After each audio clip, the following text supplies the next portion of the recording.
Hi అండి, welcome to my channel. ఈరోజు మనం పాలకూర పకోడీ చేసుకుందామండి. దీనికి ఒక 5 కట్టల పాలకూరని తీసుకొని ఈ సైజు కట్టలు తీసుకొని వెనక కాడలన్నీ కట్ చేసేసేయండి. అందులో ఏదైనా గడ్డి పరకలు ఉంటే తీసేసి వెనక కాడలు ఏమీ వేయొద్దు. కాడలు లేకుండా కట్ చేసుకొని ఆకులే వేసుకోండి. ఈ ఆకులు కూడా పెద్దగా కట్ చేసుకోండి. కాడలు కట్ చేసిన తర్వాత మజ్జిగ ఒకసారి కట్ చేస్తే సరిపోతుంది. చిన్న చిన్న ముక్కలుగా ఏం కట్ చేసుకోక్కర్లేదు. ఇట్లా కట్ చేసుకొని శుభ్రంగా సాల్ట్ వాటర్లో కడిగి నీళ్ళన్నీ వంపేసి పక్కకి పెట్టుకోండి. ఇప్పుడు ఒక బేషన్ తీసుకొని 1/2 గ్లాస్ వాటర్ పోసుకొని ఒక 1/2 స్పూను జీలకర్ర, మీకు ఇష్టమైతే కొంచెం వాము కూడా వేసుకోండి. మీ రుచికి సరిపడా సాల్ట్, 1/2 స్పూను పసుపు వేసి ఈ సాల్ట్ జీలకర్ర బాగా పిసుకుతూ నీళ్ళల్లో కలపండి. ఆ ఫ్లేవర్ అంతా నీళ్ళల్లోకి వచ్చేస్తుంది. చక్కగా ఈ విధంగా మొత్తం కలిపేసుకొని ఇట్లా కలిపేసుకొని 1/2 కప్పు బియ్యం పిండి వేసుకోండి. 2 కప్పుల శనగపిండికి 1/2 కప్పు బియ్యం పిండి. అదే 1 కప్పు శనగపిండి అయితే 1/2 కప్పు బియ్యం పిండి వేసుకోండి. 2 కప్పుల శనగపిండికి 1/2 కప్పు బియ్యం పిండి. కొలతలు ఇదే విధంగా వేసుకోండి. కరెక్ట్గా చక్కగా కరకరలాడుతూ చాలా బాగా వస్తాయండి.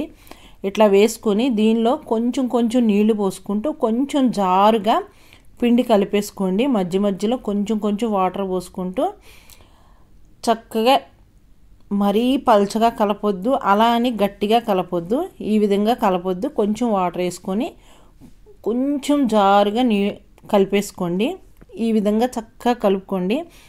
ఇట్లా మొత్తం మసాజ్ చేస్తూ కలిపారంటే చాలా గుల్లగా వస్తాయండి పకోడీ. ఇట్లా ఉంటే సరిపోతుంది పిండి. ఇట్లా కలుపుకున్న తర్వాత ఒక 4 పచ్చిమిర్చిని మజ్జిగ చీల్చేసి వేసేసేయండి. చిన్న ముక్కలుగా ఏం వేయక్కర్లేదు. మజ్జిగ చీల్చేసి ఒక 4 పచ్చిమిర్చి వేసుకొని మనం కడిగి పెట్టుకున్న పాలకూర కూడా వేసేసుకొని ఇది మొత్తం పాలకూర అంతా శనగపిండి కలిసేటట్లు కలుపుకోండి. ఒకవేళ పాలకూర కలిపిన తర్వాత కొంచెం పల్చగా ఏమన్నా వస్తే ఇంకొంచెం శనగపిండి వేసి కలుపుకోండి. చూడండి, కొంచెం పాలకూరలో నీరు ఉంటుంది కదా, కొంచెం పల్చగా అయ్యిందనుకోండి. కొంచెం ముందే పాలకూర కడిగి పెట్టుకుంటే ఇంత నీరు రాదు. నేను అప్పటికప్పుడే కడిగి పెట్టుకున్నాను కాబట్టి కొంచెం నీరు వచ్చింది. ఈ నీరు కొంచెం గట్టిగా అవ్వడం కోసం ఇంకొక 1/2 కప్పు శనగపిండి వేసుకొని కొంచెం బియ్యం పిండి కూడా వేసుకోండి. 1 స్పూన్ అంత బియ్యం పిండి, 1/2 కప్పు శనగపిండి వేసుకొని పిండి ఈ విధంగా వచ్చే వరకు కలుపుకోండి. శనగపిండి ఇట్లా వచ్చిన తర్వాత పక్కకి పెట్టేసుకొని స్టవ్ పైన బాండి పెట్టుకొని డీప్ ఫ్రైకి సరిపడా నూనె పోసుకొని ఈ నూనె బాగా కాగిన తర్వాత స్టవ్ని హైలోనే పెట్టుకొని వేసుకోండి. ఫస్ట్ ఈ విధంగా పిండి తీసి ఇట్లా చక్కగా పకోడీలు వేసేసేయండి. వేసేసి అటు ఇటు తిప్పుకుంటూ గోల్డెన్ కలర్ వచ్చే వరకు వేయించుకోండి. బాండి నిండా వేసుకోవచ్చండి. ఫస్ట్ హైలో పెట్టుకొని వేసేసుకొని తర్వాత మీడియం ఫ్లేమ్లో పెట్టి వేయించండి. చూడండి ఎంత బాగా వస్తున్నాయో, మనకి స్వీట్ షాప్లో అమ్మినట్లే వస్తాయండి. చాలా టేస్టీగా ఉంటాయి. చూడండి, ఈ నురగ తగ్గింది అంటే పకోడీలు వేగిపోయినట్లే, చక్కగా వేగినట్లు. మీకు రాని వాళ్ళకి తెలిసిపోతుంది. ఈ నురగ పైన నూనెలో నురగ తగ్గింది అంటే వేగిపోయినట్లే.